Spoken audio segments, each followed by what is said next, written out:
நான் உங்க சுஜி. இன்னைக்கு சண்டே. சண்டேல என்ன ஸ்பெஷல் ரெசிபின்னு பார்க்கலாமா? இன்னைக்கு மட்டன்ல தால்ச்சாவும், மட்டன்ல பெப்பர் சுக்காவும் காம்பினேஷனா செஞ்சிருக்கேன். இதுல மட்டன் தால்ச்சா ரெசிபி எப்படின்னு பார்க்கலாம் வாங்க.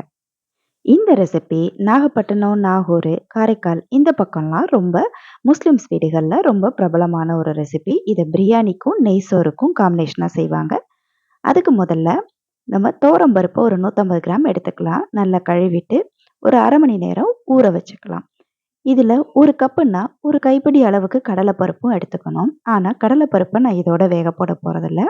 இப்போ இந்த துவரம் பருப்போட கொஞ்சமா மஞ்சத்தூள், 1 டேபிள் ஸ்பூன் அளவுக்கு இஞ்சி பூண்டு பேஸ்ட் போட்டுக்கிறேன். கறிய வந்து இந்த மாதிரி எலும்பாவும், கொழுப்பாவும் நெறைய ரொம்ப பெரிய பீஸா எடுத்துக்கணும். அப்பதான் நல்லா வெந்து வரும்போது நல்லாவே பருப்போட ருசியா இருக்கும். எல்லாமே சேர்த்து இப்போ ஒண்ணா குக்கர்ல ஒரு 6லிருந்து 8 விசிலுக்கு வேக வச்சு எடுத்துக்கலாம். இந்த ரெசிபிக்கு பருப்பு கூட கறி, கொஞ்சம் காய்கறியும் சேர்த்து போடுவாங்க. அதுக்கு முதல்ல நம்ம தாளிக்கிற பொருள்லாம் என்னென்ன தேவைன்னு பார்த்துக்கலாம். பட்டை, கிராம்பு, ஏலக்காய், பிரிஞ்சி இலை, அப்புறம் அன்னாசி பூ. ஒரு 1/2 டீஸ்பூன் அளவுக்கு சோம்பு எடுத்துக்கலாம். 3 பச்சை மிளகாய், 1 வெங்காயம், ஒரு 2 தக்காளி, அப்புறம் 2 கத்திரிக்காய், 1 உருளைக்கிழங்கு, 1 வாழைக்காய் நல்லாவே பெரிய பீஸா நறுக்கி எடுத்துக்கிட்டேன். இப்போ தாளிக்கிறதுக்கு கடாயில 1 டேபிள் ஸ்பூன் எண்ணெய் விட்டுக்கலாம். 1 டேபிள் ஸ்பூன் நெய்யும் சேர்த்துக்கலாம். நல்ல வாசனையா இருக்கும். இது கூட நம்ம தாளிப்புக்கு சொல்லியிருக்கிற எல்லா பொருட்களையும் சேர்த்துக்கலாம். எல்லாமே சேர்த்து வாசனை வர அளவுக்கு நல்லா வதக்கி விட்டுக்குங்க. 1 வெங்காயம், 2 தக்காளி எல்லாத்தையும் சேர்த்துக்கலாம். 3 பச்சை மிளகாவ லேசா கீறி விட்டு சேர்த்துக்கலாம். நல்லா வதங்கட்டும். லேசா கண்ணாடி பதத்துக்கு வதங்கி வந்தா போதும். இப்போ இந்த பக்கம் நான் ஒரு கைப்பிடி அளவுக்கு கடலை பருப்பை தனியா வேக வச்சிருக்கேன். இது துவரம் பருப்போட வேகும்போது ரொம்பவே மசிஞ்சு போயிரும். அப்படி இல்லாம இது தால்ச்சாவுல தனித்தனியா தெரியிற அளவுக்கு இருக்கணும். அதனால கடலை பருப்பை தனியா கழுவிட்டு ஒரு 10, 15 நிமிஷம் ஊற வச்சுட்டு அதுக்கப்புறம் வேக வச்சு ஒரு 3/4 பதத்துக்கு எடுத்து வச்சிருக்கேன். வெங்காயம், தக்காளி வதங்கின உடனே 1 டேபிள் ஸ்பூன் அளவுக்கு இஞ்சி பூண்டு பேஸ்ட் சேர்த்துக்கலாம்.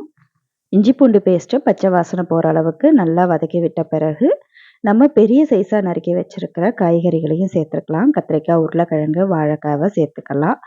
அதுக்கு பிறகு வேக வச்ச கடலை பருப்பும் சேர்த்து நல்லாவே வதக்கி விட்டுக்கலாம். 1 டேபிள் ஸ்பூன் அளவுக்கு சாம்பார் பொடி சேர்த்துக்குங்க.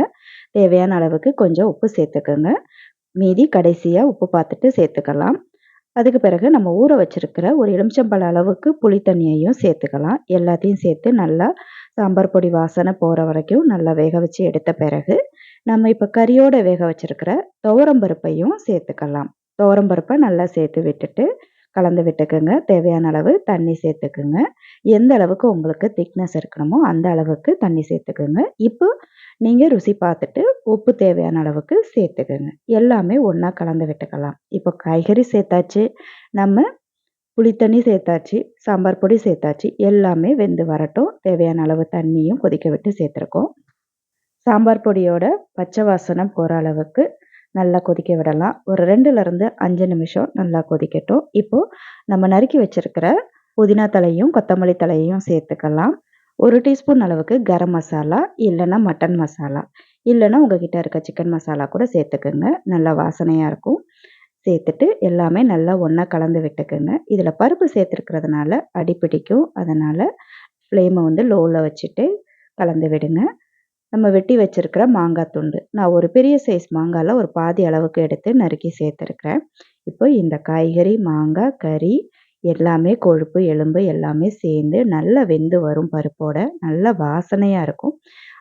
தெருவே வாசனை வர அளவுக்கு நல்லா கொதிச்சு வர இந்த ஜம்முன்னு இருக்கிற மட்டன் தால்ச்சா ரெசிபிய நீங்க பிரியாணி, நெய் சோறோட காம்பினேஷனா சூப்பரா சாப்பிடலாங்க. அது கூடவே நான் இன்னைக்கு மட்டன் பெப்பர் சுக்கா ரெசிபியும் செஞ்சிருந்தேங்க. தாறுமாறான காம்பினேஷனா இருந்தது. நீங்க இட்லி, தோசை கூடயும் இந்த மட்டன் தால்ச்சா ரெசிபி ரொம்பவே அருமையா இருக்கும். ட்ரை பண்ணி பாருங்க ஒரு தடவ.